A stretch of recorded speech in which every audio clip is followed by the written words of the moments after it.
Hello everyone, it's me, Ahla. So, ayan nga pala, syempre linukot ko muna yung aking buhok dyan. Para naman ay hindi mainit at hindi masagaba yung buhok ko. So, ayun nakikita nyo nga po, medyo hindi po madali ang tong voice recording na to kasi hindi po siya sa TikTok or sa Facebook.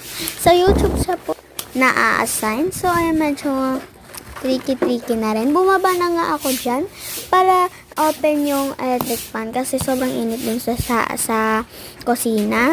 Inopen ko na nga yung electric fan at akala ko brown out. At ito na nga pala, hindi nga pala nakasaksak yung isa doon. Grabe talaga, babe. Yung pala yan, syempre hindi pala yan nakasaksak. Oh my gosh. So, ito na nga, umapit na nga ako at humiga na nga dito sa at syempre kumakain na rin ako. Grabe talaga, be. Ngami. Hanggang ngayon kumakain pa rin ako. And thank you and goodbye.